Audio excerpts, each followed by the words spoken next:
বিসমিল্লাহির রহমানির রহিম। আসসালামু আলাইকুম। কেমন আছেন সবাই?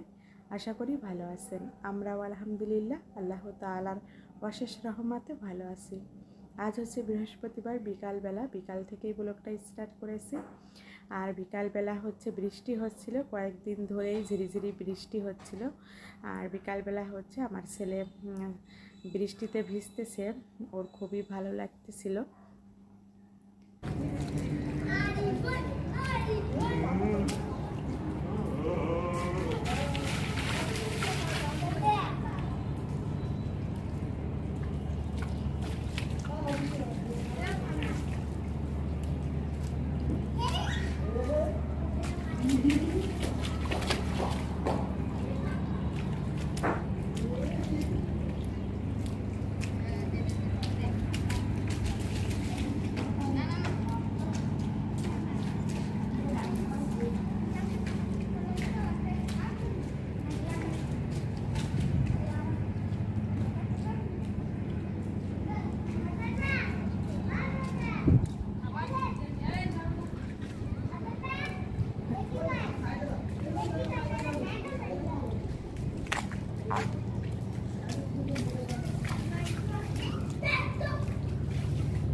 বাসায় যাবা?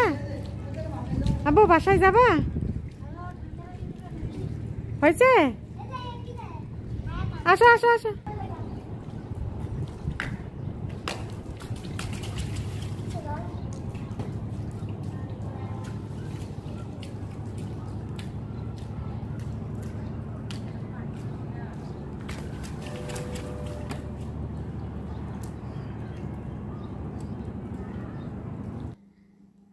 এইটা ছিল পরের দিন শুক্রবার। শুক্রবার সবাইকে জুম্মা মুবারক জানিয়ে আবারও ব্লগটা শুরু করলাম। আর এখন হচ্ছে সকাল 7:30টার মতো বাজে। এরপরে এখন আমি হচ্ছে কিচেনে এসে সকালে নাস্তা তৈরি করে নিচ্ছি। এখানে আলু ভাজি করে নিয়েছি, যেহেতু সকালবেলাও বৃষ্টি হচ্ছিল, সারা রাতই বৃষ্টি হয়েছে। আর রাতের বেলা খিচুড়ি খেয়েছিলাম, তাই আজ আর সকালে খিচুড়ি করা হয়নি। আমি আজ হচ্ছে পরোটা করব আর আলু ভাজি করে নিয়েছি, সাথে ডিম পোস্ট আর দুধ চা করে নিব সকালের নাস্তার জন্য। সকালের নাস্তাটা রেডি করে নিয়েছি, এখন নাস্তা করে নিব। আর চাটা অলরেডি বসিয়ে দিয়ে এসেছি, দুধ চা করে নিব আজ। আর খুবই সুন্দর ঠান্ডা ওয়েদার। আর দুপুরে হচ্ছে বিরিয়ানি রান্না করব। সে ফ্রিজ থেকে হচ্ছে মুরগির মাংস বের করে নিয়েছি। আজ আর বাজারে যায়নি, কারণ সকালবেলাও অনেক বৃষ্টি হচ্ছিল। এখন চা খেয়ে নিব আর দুধ চা করে নিয়েছি। তানবীরের বাবা হচ্ছে নাস্তা করে মোবাইল দেখতেছিল, ওকে চাটা দিয়ে আমিও আমার চাটা হচ্ছে খেয়ে নিব। তারপরে হচ্ছে দুপুরের জন্য রান্না করব বিরিয়ানি, সেটা রেডি করে নিব। আর যেহেতু প্রচুর বৃষ্টি হচ্ছিল সকাল থেকেও, তাই আজ আর বাজারে যাওয়া হয়নি। আর সামনে যেহেতু আমাদের ঈদুল আজহা চলে আসছে, আমরা এবার ঈদে হচ্ছে বাড়িতে যাব, তাই হচ্ছে যেগুলা ফ্রিজে আছে এগুলাই শেষ করে ফেলবো। মাছ মাংস যেগুলো আছে ফ্রিজে হচ্ছে মুরগি ছিল, 2টা ছোট সাইজের মুরগি বের করে নিয়েছি। আর এটা একটু হচ্ছে লবণ আর ভিনেগার দিয়ে ম্যারিনেট করেছিলাম। এখন পেঁয়াজ কুচি আর মুরগির মাংসগুলোকে ফ্রাই করে নিয়ে বিরিয়ানি মশলা যেগুলো লাগে সব কিছু দিয়ে এখন হচ্ছে আমি কষিয়ে নিব। কষাতে দিয়ে দিচ্ছি।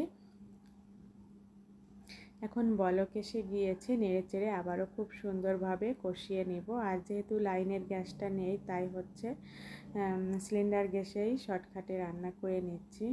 একবারে অল্প সময়ের ভিতরে যাতে হয়ে যায় সেভাবেই রান্নাটা করে নিচ্ছি।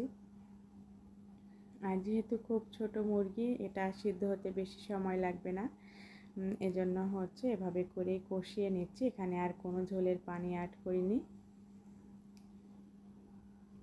মুরগির মাংসটা কষানো হয়ে গিয়েছে, এখন আমি হচ্ছে এই চুলাতে নামিয়ে দিয়েছি অল্প গ্যাসে। আর হচ্ছে পোলার চালটা আমি বসিয়ে দিব এখন।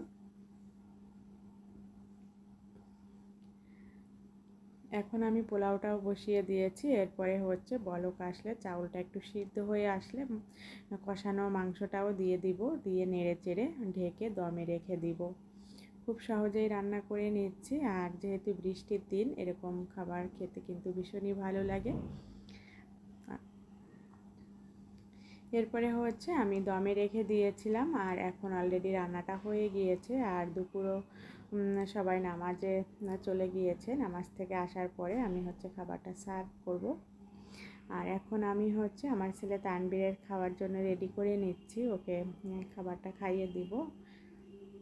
মাশাআল্লাহ খুবই সুন্দর হয়েছে দেখতে, আর খেতেও আলহামদুলিল্লাহ অনেক টেস্টি হয়েছিল। এই তো আমার সাধারণ রান্না বান্না আজ এ পর্যন্তই। আল্লাহ হাফেজ।